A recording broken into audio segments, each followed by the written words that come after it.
Saya ibu kepada Muhammad Syamil Hafiz yang berumur 15 tahun ya. Saya menyuarakan daripada pihak untuk 3 keluarga ya, keluarga untuk Khairul Nizam, untuk Hanafi, menyatakan betapa kecewa dan marahnya sebab saya rasa kes anak saya ni dikotak-katikkan. Ini melibatkan nyawa ya. Anak saya dibunuh oleh pihak berkuasa dengan tuduhan mengatakan dia melakukan jenayah. Dan saya ingin muka-mukakan kat sini, kita orang dah dapat laporan postmortem membuktikan berdasarkan mengatakan anak kami ni telah dibunuh dalam jarak 45 darjah tembakan, dan cara tembakan ni pun saya rasa dia sedang melutut kerana suhunya menyengit. Dan cuba fikirkan ya, macam mana keadaan anak-anak ini bila dah melutut. Sepatutnya dia ditangkap, bukan untuk dibunuh. Saya tak kata kalau benar anak saya bersalah, okay, melakukan jenayah, tetapi mereka ni tiga-tiga dah menyerah diri. Kenapa dia harus ditembak mati macam tu? Kenapa tak dibawa ke muka keadilan?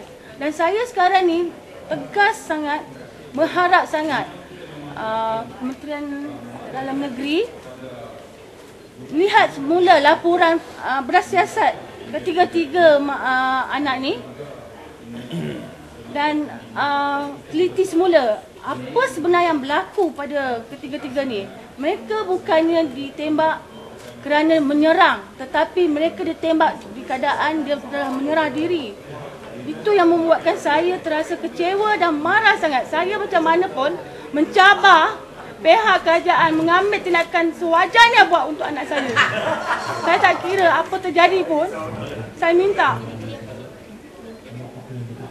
Kementerian Dalam Negeri bawa benda ni ke tengah, biar sampai ke naik mahkamah, kerana saya nak benda ni diadili dengan seadil-adilnya. Saya cabar pihak Kementerian Dalam Negeri. Kalau benar bagi pihak mereka tidak bersalah. Dan saya ada laporan bersiasat arwah anak-anak saya ni, anak-anak yang ada ni. Dan dari situ biar mahkamah saja yang menentukan sama ada pihak polis ini bersalah atau tidak. Bukan apa, sekarang ni saya pun dah hilang kepercayaan pada pihak polis. Saya mengharapkan kerjasama pada semua pihak dalam kes arwah anak saya ni. Tolonglah bawa ke tengah untuk tegakkan keadilan buat arwah anak saya ni. Itu saja saya harapkan.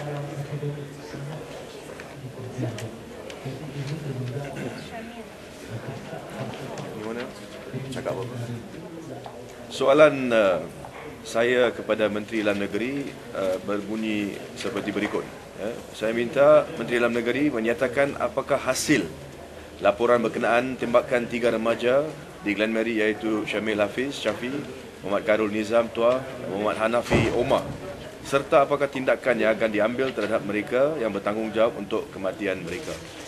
Nah, seperti mana kita semua sedia maklum, kes ini telah pun mendapat liputan yang luas di seluruh negara dan juga di luar negara, oleh kerana ianya membabitkan cara dalam mana polis mengambil tindakan terhadap orang awam di negara ini. Untuk 1 tahun kita minta penjelasan daripada menteri, daripada polis. Seolah-olah keluarga terpaksa, they have to beg for an answer as to what happened to their loved ones. Dan kita sebagai ahli parlimen, kita datang ke parlimen, kita tanya soalan cukup serius yang mendapat liputan luas. Apakah jawapan yang kita dapat daripada menteri? Apakah jawapan yang kita dapat? Ni jawapan dia. Satu peringan. This is the standard of parliament in Malaysia today. Kita tanya soalan berkenaan 3 orang, nyawa mereka, di mana semua keluarga merayu untuk 1 tahun. jawapan satu peringan. Dan peringan ini pun bukan jawapan dia, satu baris saja. Saya jawab, saya akan baca. Yang di-Pertua, saya mengucapkan terima kasih kepada Yang Berhormat Puchong yang mengemukakan pertanyaan. Untuk makluman ahli-ahli yang berhormat dan Dewan Yang Mulia ini, pihak polis telah menjalankan siasatan di bawah Seksyen 307 Kanun Keseksaan. Seksyen 307 is attempted murder. For those of you who do not know, please look it up. Berhubung perkara tersebut, kertas siasatan juga telah dirojok kepada Jabatan Peguam Negara dan arahan adalah untuk melengkapkan kertas siasatan telah diberikan. Hasil siasatan, ini dia. Ini jawapan dia. Hasil siasatan mendapati pihak polis telah melepaskan tembakan ke atas 3 remaja di dalam kejadian tersebut adalah mengikut lunas undang-undang negara. Saya nak tanya, ini jawapan kepada ahli parlimen. Bila kita cakap atau bila kita menyatakan mengikut lunas undang-undang apa? Apakah fakta-fakta yang dinyatakan? Apakah keadaan-keadaan dia? Apakah yang ditunjukkan oleh siasatan yang menunjukkan bahawa tindakan tersebut memang jelas mengikuti lunas undang-undang? This is a matter of concern because we are members of parliament. Bila kita tanya soalan, takkan you nak bagi satu ayat begitu saja dan memaksa kita menerima? Is this how parliament operates? Adakah ini standard menteri kita? Satu ayat. Dan mereka harap bahawa kita akan terima dan kita akan biarkan begitu saja. This is the standard of parliament in Malaysia. Hishamuddin should first tell us, is this all he can do? To tell the parents what happened to their children? Saya nak bagi tahu, isu ini bukan akan, it does not stop here. Perkara yang sama telah pun saya bangkitkan dalam ucapan saya pada hari Selasa malam. I have raised the same question. And I expect the minister to come to the Dewan next week and to explain in full. Because all of us members of parliament there will expect an explanation, expect good reasons, and expect details of what it is he is saying. I think the time has come for Najib Tun Razak, the Prime Minister of Malaysia, to walk the talk. If he talks about transformation, start the transformation in parliament itself. Yes, we have transformed backwards. Kita dapat jawapan satu ayat and we are expected to say Najib Tun Razak is actually transforming this country. I don't think so. Pakatan Rakyat will not allow this to happen. We will not allow the ministries concerned, whichever ministry, even the Prime Minister himself, to do this to the people. We will stand up for the people, we will demand justice, and we will carry on in the pressure, and we will make sure that the minister is made to answer. This is a very serious matter. This can happen to anybody's children tomorrow, and the parents will likewise seek answers. The question here is, do we just sit back and accept this as being an answer? I don't think we can. So, my advice to the minister, next week when you come to the Dewan, please be prepared to answer.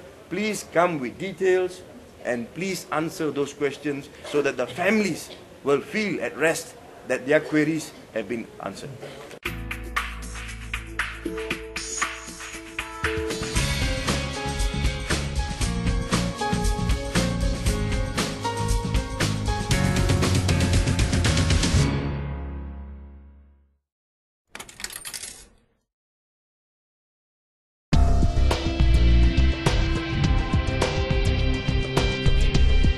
Pihak Mediapas melancarkan e-paper, merupakan satu program baru dalam Mediapas asaskan kepada teknologi maklumat yang terkini yang wajib kita manfaatkan.